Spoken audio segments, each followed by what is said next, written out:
Hello friends, welcome to world of economics. मैं हूं किरण और आज मैं स्टार्ट करने जा रही हूं topic process of money creation. How commercial bank create money, कि कमर्शियल बैंक जो है मनी क्रिएट कैसे करता है। ये कमर्शियल बैंक का एक मोस्ट इंपॉर्टेंट फंक्शन है। हमने पिछली वीडियो के अंदर कमर्शियल बैंक के कुछ फंक्शंस पढ़े। ये भी कमर्शियल बैंक का एक फंक्शन ही है कि कमर्शियल बैंक जो है मनी क्रिएशन करता है या क्रेडिट क्रिएशन करता है। तो कमर्शियल बैंक जो मनी क्रिएट करता है, उसके पास जो पैसा हम पीपल जमा करते हैं, डिपॉजिट करते हैं, उसी पैसे में से कुछ पैसे का वो लोन दे देता है और लोन दे करके मनी को क्रिएट करता है। तो कमर्शियल बैंक के पास जो डिपॉजिट्स होते हैं, जो पैसा पीपल के थ्रू उसके पास डिपॉजिट होता है, उस पैसे का कई गुना ज्यादा कमर्शियल बैंक मनी क्रिएट कर सकता है। सपोज दैट कि बैंक के पास अगर 10,000 रुपए हैं तो वो उस 10,000 रुपए से 1,00,000 रुपए का मनी क्रिएशन भी कर सकता है ना। बहुत इंटरेस्टिंग फैक्ट कि कमर्शियल बैंक के पास 10,000 रुपए हैं और वो 10,000 से कैसे 1,00,000 रुपए मनी क्रिएट कर लेता है। तो आज की वीडियो के अंदर इसी को जानेंगे कि बैंक जो है, कमर्शियल बैंक्स, वो किस तरीके से मनी को क्रिएट करते हैं। आज का टॉपिक स्टार्ट करते हैं, मनी क्रिएशन या credit creation by commercial banks. Through this process commercial bank create money which is excess of the initial deposits. इस प्रोसेस के through commercial bank money create करता है जो कि उसके इनिशियल रिजर्व से, जो उसके पास पैसा लोगों ने जमा कराया, उस इनिशियल रिजर्व से जो है कई गुना ज्यादा होता है। ठीक है, तो इस मनी क्रिएशन के प्रोसेस को समझने के लिए हम कुछ ऑब्जर्वेशंस हैं, उन्हें नोट कर लेते हैं। ठीक है, जो समझनी बहुत जरूरी है कि कमर्शियल बैंक जो है किन बेसिस पर मनी क्रिएट करता है। तो these are the some observations which are noted carefully. First observation is commercial bank create money on the basis of their cash reserve. Commercial bank जो है अपने कैश रिजर्व के बेसिस पर money create करता है। Next one is banks can lend money many times more than their cash reserve. Bank के पास जो कैश रिजर्व है, ठीक है, बैंक के पास जो कैश रिजर्व है, उस कैश रिजर्व का बैंक कई गुना ज्यादा मनी क्रिएट कर सकता है।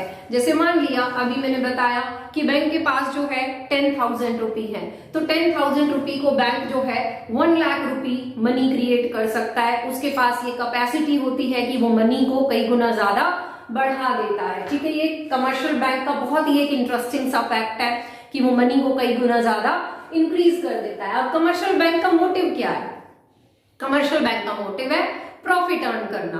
तो प्रॉफिट अर्न करने के लिए इस प्रोसेस से जो कमर्शियल बैंक है वो प्रॉफिट अर्न करता है। वो जो 10,000 रुपए से 1,00,000 रुपए क्रिएट कर लेता है, वही बैंक का प्रॉफिट है। Next, banks receive cash deposits from the people called primary deposits. Bank जो है हम पीपल से, ठीक है, बैंक हम पीपल से डिपॉजिट्स एक्सेप्ट करते हैं। ठीक है, bank receive cash deposit from the public called primary deposits. अब ये प्राइमरी डिपॉजिट्स क्या होते हैं? These are the savings of depositors. Primary deposits मतलब जो पैसा हमने बैंक में जमा किया, जो हमारी सेविंग्स है, savings of the depositors called primary deposits. Banks always offer loan in the account of the borrower as a credit item. Bank जो है लोन हमेशा लोन अकाउंट्स में देता है as a credit item. Bank कभी भी loan cash में नहीं देता। ठीक है, बैंक हमेशा जो लोन देता है वो किस में देता है? अकाउंट्स में देता है एज अ क्रेडिट आइटम। मतलब वो पैसा जिसने बंदे ने लोन लिया तो वो लोन अमाउंट जो है उसके अकाउंट में जाकर के जमा हो जाएगा, क्रेडिट हो जाएगा। तो वो जो क्रेडिट एंट्रीज होती है, दीज क्रेडिट एंट्रीज, वो जो as a credit item bank में पैसा जमा हुआ, तो दीज क्रेडिट एंट्रीज जो है नोन एज सेकेंडरी डिपॉजिट्स। ये बैंक के क्या होते हैं? सेकेंडरी डिपॉजिट्स होते हैं। सेकेंडरी डिपॉजिट्स जो है borings of the depositors, primary deposits savings of the depositors and secondary deposits borings of the depositors. जो बोरो किया अमाउंट, किसी ने लोन लिया तो लोन अमाउंट जब उस बोरोवर के अकाउंट में जाएगा तो वो जो पैसा उसमें जाके क्रेडिट होगा उसे बोलेंगे secondary deposits. Primary deposits plus secondary deposits ये मिल करके बन जाते हैं डिमांड डिपॉजिट्स। ठीक है, तो डिमांड डिपॉजिट्स क्या है आपके? Primary deposits plus secondary deposits. Next one is money created by banks in the form of demand deposits called bank money. ये जो डिमांड डिपॉजिट्स हैं, ठीक है, ये जो प्राइमरी डिपॉजिट्स हैं और जो सेकेंडरी डिपॉजिट्स हैं, जो मनी बैंक क्रिएट कर रहा है, कमर्शियल बैंक्स जो मनी क्रिएट करते हैं उस मनी को बोलते हैं bank money. Money created by banks in the form of demand deposits called bank money. Next, all payments या transactions are routed through, circulated through banks in the form of cheques. जितनी भी payments होंगी, ठीक है, जो loan amount bank के अंदर जाएगा, ठीक है, बैंक जो लोन देता है, ये मान लेते हैं कि जितनी भी ट्रांजैक्शंस होती हैं वो सारी चेक्स के थ्रू होती हैं, वो सारी मॉनेटरी ट्रांजैक्शंस जो हैं वो बैंक्स के थ्रू होती हैं। सपोज दैट मैंने बैंक से लोन लिया, ठीक है, तो लोन अमाउंट मेरे अकाउंट में आया, वो जो पैसा मैंने लोन लिया उस पैसे को मैं कहीं ना कहीं खर्च करूंगी, इन्वेस्टमेंट करूंगी या कंजम्पशन करूंगी। तो जिस भी पर्पस के लिए मैंने लोन लिया, तो जो पैसा आगे मैं खर्च करूंगी वो पैसा खर्च भी मैं किसके थ्रू करूंगी? चेक्स के थ्रू करूंगी, बैंक्स के थ्रू करूंगी, ठीक है। मेरी जितनी भी ट्रांजैक्शंस होंगी आगे जो मैं वो लोन अमाउंट खर्च करूंगी या मेरे जैसे जितने भी लोग आगे लोन लेंगे, वो सारा पैसा जो खर्च होगा, जो यूज होगा, वो बैंक्स के थ्रू होगा, चेक्स के थ्रू होगा, ठीक है। नेक्स्ट है इसमें CRR या LRR, लीगल रिजर्व रेशियो या कैश रिजर्व रेशियो। रेशियो जो कि लीगल है, which is fixed by the central bank. Legal reserve ratio is fixed by central bank. और सेंट्रल बैंक कौन सा है इंडिया का? रिजर्व बैंक ऑफ इंडिया, ठीक है। तो जो हमारा RBI है, रिजर्व बैंक ऑफ इंडिया, वो लीगल रिजर्व रेशियो को या कैश रिजर्व रेशियो को फिक्स करता है, which is the proportion of total deposit. जो बैंक के पास टोटल डिपॉजिट साइड, जो बैंक के पास पैसा आया डिपॉजिट साइड, उन डिपॉजिट्स का कुछ percentage commercial bank keep with RBI। तो कमर्शियल बैंक जो है उस टोटल डिपॉजिट्स का कुछ पैसा, कुछ परसेंटेज जो है RBI के पास रखता है, जो कि उसके लिए मैंडेटरी होता है, और बाकी पैसे को वो लोन आउट कर देता है। तो बैंक जो है, commercial bank must keep the ratio of reserve with the RBI as a minimum cash reserve. As a minimum cash reserve, total deposits का कुछ परसेंट पैसा जो कमर्शियल बैंक्स हैं वो RBI के पास रखते हैं और बाकी के पैसे को लोन आउट कर देते हैं। कमर्शियल बैंक सारे के सारे पैसे का लोन आउट नहीं करता, पूरे पैसे का लोन आउट नहीं करता। उसका भी एक रीजन है, ठीक है। अगर बैंक के पास पैसा आया और अगर वो सारे पैसे को लोन आउट कर देता है, तो सारा पैसा लोन आउट कर दिया। अब मान लो कोई बंदा आया बैंक, उसने कहा कि भाई मुझे अपने पैसे विड्रॉ करने हैं, तो पैसे विड्रॉ करने के लिए आया। अब पैसे कहाँ है? पैसे तो सारे लोन आउट कर दिए, तो फिर विड्रॉ करने जो आया उसे पैसे कहाँ से देगा? इस वजह से बैंक सारे पैसे को लोन आउट नहीं करता है। तो जो पैसा वो लोन आउट कर देता है टोटल पैसे में से, और कुछ पैसा जो बचा के रखता है वो फिर उन कामों में आता है। विड्रॉ कोई करने आया तो उसे पैसा दे देगा, ठीक है। तो इसमें ये सारे पॉइंट्स आपको आई होप क्लियर हो गए होंगे। इसमें 2 पॉइंट्स और हैं जो हम डिस्कस करते हैं। All depositors do not withdraw their money at a single point of time. This is the historical experience of commercial banks. Commercial banks का एक historical experience रहा है कि जितने भी depositors होते हैं, ठीक है, जो पैसा जमा करने वाले लोग हैं, वो सभी के सभी डिपॉजिटर्स एक सेम टाइम पर अपना पैसा विड्रॉ नहीं करते हैं, ठीक है। कुछ लोग अगर पैसा विड्रॉ करने वाले हैं तो कुछ जमा करने वाले। There is a constant flow of cash in the banks. रोज नया कैश का फ्लो जो है बैंक्स के अंदर बना रहता है। तो कुछ लोग पैसा निकालने वाले होते हैं, कुछ लोग पैसा जमा करने वाले होते हैं। तो बैंक का ये एक एक्सपीरियंस रहा है कि सभी के सभी डिपॉजिटर्स एक साथ पैसा विड्रॉ नहीं करते। तो इसी बेस पर जो कमर्शियल बैंक्स हैं वो अपने पास आए हुए पैसे में से, उन डिपॉजिट्स में से लोन आउट कर देते हैं, ठीक है। तो ये थी कुछ ऑब्जर्वेशंस, कुछ असम्पशंस जो आपको ध्यान रखनी है। And one more most important thing is that all banks are one unit. जितने भी सभी बैंक्स हैं, कमर्शियल बैंक्स हैं, वो सभी की सभी क्या है?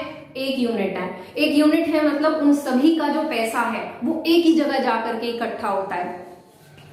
मान लिया कि स्टेट बैंक ऑफ इंडिया है, पंजाब नेशनल बैंक है, कैनरा बैंक है, ICICI बैंक है, एक्सिस बैंक है, HDFC बैंक है, इन सभी बैंक्स का जो पैसा होगा वो सभी सारा का सारा पैसा जो है वो कहाँ जाके इकट्ठा होगा, एक ही जगह। तो जितने भी बैंक्स होते हैं वो सभी क्या होते हैं, एक ही यूनिट होते हैं, ठीक है। तो सारा पैसा एक ही जगह जाकर के इकट्ठा हो जाता है, तो उसी पैसे में से लोन दिया जाता है, ठीक है। ये पॉइंट्स जो हैं आपको क्लियर हो गए होंगे। तो आप जो है इसका स्क्रीनशॉट ले लीजिए, फिर मैं नेक्स्ट जो है इसका टॉपिक कंटिन्यू करूंगी। इसमें मनी मल्टीप्लायर का फॉर्मूला है कि मनी मल्टीप्लायर को के से डिनोट करते हैं। के इज इक्वल टू 1/LRR या 1/CRR। इसे 1/RR भी कह सकते हैं, रिक्वायर्ड रिजर्व। ये रिक्वायर्ड रिजर्व या लीगल रिजर्व रेशियो या कैश रिजर्व रेशियो इंडिया के अंदर सेंट्रल बैंक फिक्स करता है। मैंने ऑलरेडी डिस्कस किया, जो ऑब्जर्वेशंस बताई थी कि उसमें जो LRR की वैल्यू है वो कमर्शियल बैंक हमारे इंडिया में खुद से नहीं, रिजर्व बैंक जो है वो डिसाइड करता है, फिक्स करता है कि LRR की वैल्यू क्या होगी। यूएसए में, इंडिया में जो LRR की वैल्यू है वो सेंट्रल बैंक डिसाइड करता है, फिक्स करता है। और कुछ कंट्रीज हैं जैसे यूके, कनाडा, इन कंट्रीज के अंदर कमर्शियल बैंक खुद से डिसाइड करते हैं, फिक्स करते हैं कि उनकी LRR की वैल्यू क्या होगी या रिक्वायर्ड रिजर्व रेशियो जो है वो क्या होगा। तो हमारा जो है अज्यूम कर लेते हैं, लेट एक एग्जांपल से क्लियर करती हूं इसको। Let CRR is equal to 10%। हमने CRR की LRR की वैल्यू कितनी ले ली, 10%। एंड इनिशियल रिजर्व जो है वो हम लेके चले ₹10,000। एक बैंक के पास जो शुरू में हमने पैसा डिपॉजिट किया, बैंक के पास जो इनिशियल डिपॉजिट्स हैं, प्राइमरी डिपॉजिट्स हैं, दैट आर ₹10,000। सॉरी, बैंक के पास इनिशियली जो है 10,000 रुपी है और हमने CRR की वैल्यू कितनी ले ली, 10%। ये मान लिया कि RBI ने जो LRR फिक्स की है वो कितनी की है, 10%। तो K is equal to 1/CRR। 1/CRR मतलब 1/10%। 1/10% इसका आपका आ जाएगा 10 times. 100/10 is equal to 10 times.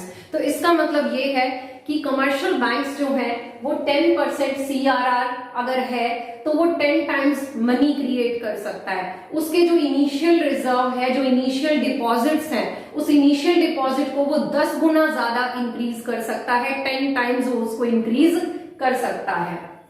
तो K की वैल्यू हमारी कितनी आ गई, मनी मल्टीप्लायर 10 आ गया। Money multiplier is 10। Total demand deposits is equal to K multiply by initial reserve. K multiply by initial reserve. K की वैल्यू हमारी 10 निकल करके आई विद द CRR 10%। और इनिशियल रिजर्व जो है हम मान के चले थे बैंक के पास कितने हैं, ₹10,000। तो 10 मल्टीप्लाई 10,000, तो बैंक ने कितना क्रिएट कर लिया, ₹1 लाख। तो with the CRR 10% and initial reserve 10,000 rupee, bank can create money 1 lakh. ठीक है, बैंक जो है 1 लाख रुपी मनी क्रिएट कर सकता है। ये था इसका फॉर्मूला विद एग्जाम्पल। तो अभी इसका आगे जो है हम प्रोसेस देखते हैं कि किस तरीके से, पूरा प्रोसेस देखेंगे कि किस तरीके से बैंक 10,000 रुपी से 1 लाख रुपए मनी क्रिएट कर लेता है। आप जो है इसका स्क्रीनशॉट ले लीजिए। Process of money creation is like this. Money creation का प्रोसेस देखते हैं कि किस तरीके से कमर्शियल बैंक मनी को क्रिएट करता है। Let initially bank receive demand deposit. Let initially bank receive demand deposits is equal to ₹10,000. Initially जो है बैंक ने कितना पैसा रिसीव किया, 10,000 रुपी। ये बैंक के इनिशियल डिपॉजिट्स हैं। लीगल रिजर्व रिक्वायरमेंट या लीगल रिजर्व रेशियो, या हम इसे CRR भी बोल सकते हैं, cash reserve ratio, that is 10%। ये हम 10% लेके चले हैं। 10% ऑफ डिमांड डिपॉजिट्स, ये डिमांड डिपॉजिट्स जो है हमारे इनिशियल डिपॉजिट, इनका 10% of demand deposit is equal to 1,000 rupee. ये 1,000 रुपी आ गया, 10,000 का 10%। The bank need to tackle the liability of ₹1,000।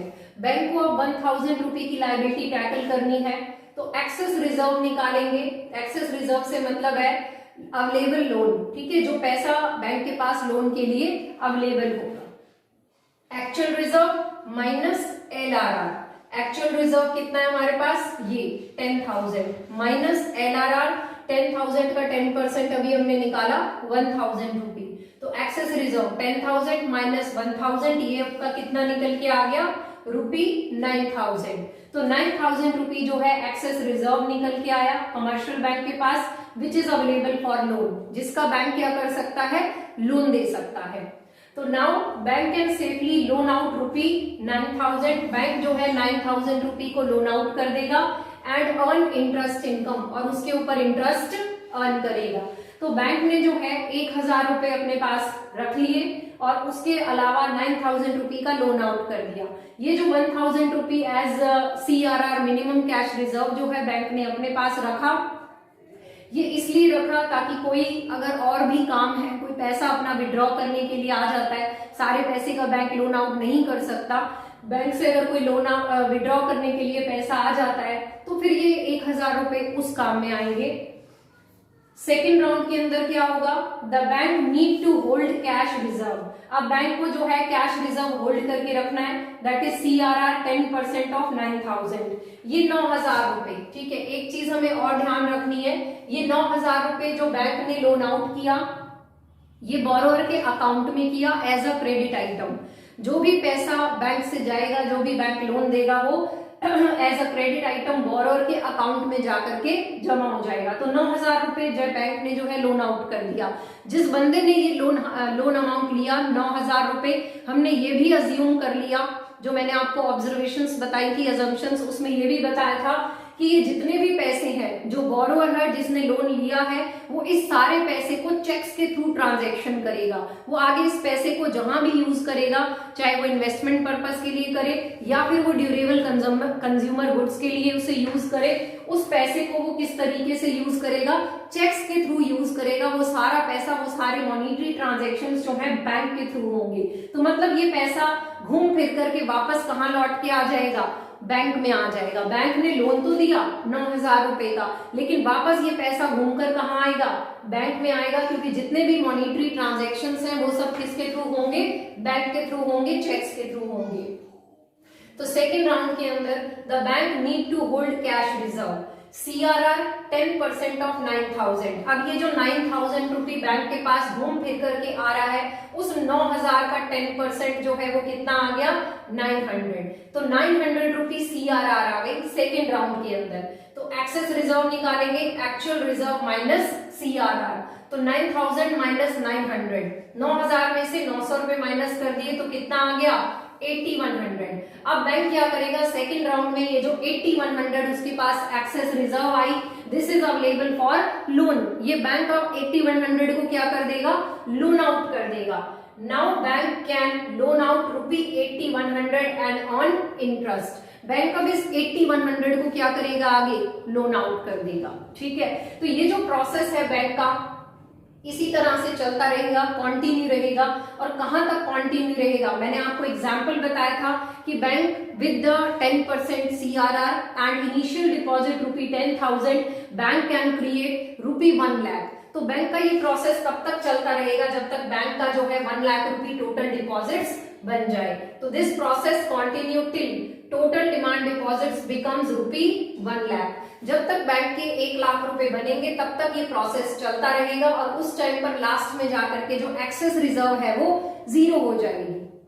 तो 10 banks can create rupee 1 lakh with the 10% CRR and initial deposits of rupee 10,000, 10,000 initial rupee और 10% CRR के साथ bank जो है 1 लाख रुपी मनी क्रिएट कर लेगा, which means 10 times of the initial deposits। जो bank के इनिशियल डिपॉजिट्स है, जो बैंक के इनिशियल डिपॉजिट्स हैं उसका 10 टाइम्स जो है बैंक मनी क्रिएट कर लेगा, उस पैसे को 10 गुना ज्यादा इंक्रीज कर देगा, ठीक है।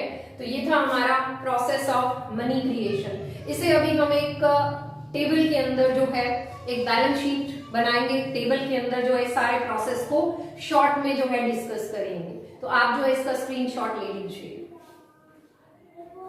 नेक्स्ट है इसकी table. Money creation in single banking system. एक सिंगल बैंकिंग सिस्टम, मैंने बताया था कि all banks are one unit. एक सिंगल बैंकिंग सिस्टम में मनी क्रिएशन की टेबल है। ये हमारा फर्स्ट राउंड के अंदर डिपॉजिट्स थे हमारे पास 10,000 रुपी। हमने 10% 10,000 का 10% 1,000 रुपी CRR रख के बाकी को लोन आउट किया बैंक ने रुपी 9,000 का। सेकेंड राउंड के अंदर 9,000 रुपी के साथ बैंक ने 9,000 का 10% CRR रखा 900 रुपी और लोन आउट किया 8,100 का।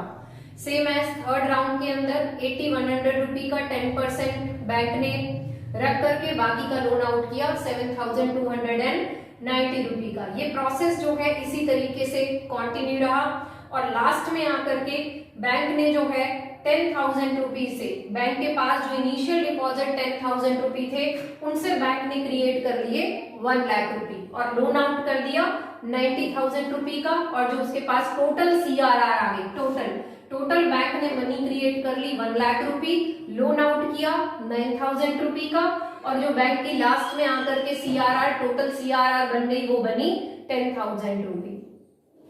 तो now the above table shows that with the initial deposit rupee 10,000, 10,000 रुपए जो बैंक के पास थे उससे बैंक ने जो है 1 लाख रुपी क्रिएट कर लिए which is 10 times more then the initial reserve. तो ये था हमारा process of money creation. Money creation का प्रोसेस, इस पूरे प्रोसेस में हमने ये देखा कि कमर्शियल बैंक जो है किस तरह से मनी क्रिएट करता है, ठीक है, और प्रॉफिट अर्न करता है। रहिए, सेफ रहिए और मेरी वीडियोस को देखते रहिए। इस सब के लिए मुझे मोटिवेट करने के लिए लाइक कीजिए, सब्सक्राइब कीजिए और शेयर कीजिए।